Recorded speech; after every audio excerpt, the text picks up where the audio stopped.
કામરેજ અને સુરત જિલ્લાના પ્રજાના હિતમાં કામરેજ ટોલનાકા પરથી સુરતના વાહનોને ટોલ ટેક્સમાંથી મુક્તિ આપવામાં આવે તેવી માંગ આપ દ્વારા કરાતા પોલીસે અટકાયત કરી હતી.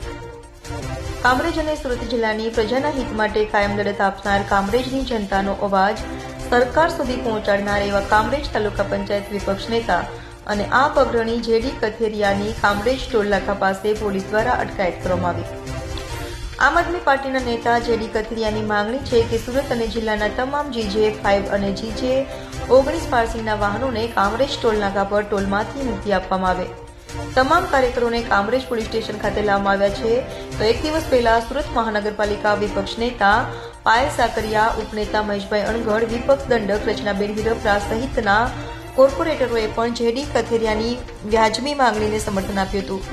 આમ આદમી પાર્ટી જનતાનો અવાજ બનીને બેરી સરકારના કાન સુધી પહોંચાડવામાં હંમેશા અગ્રેસર ભૂમિકા ભજવતી આવી છે. ભવિષ્યમાં પણ લોકોના પ્રશ્નો બાબતે અગ્રીમ લડત આપશે.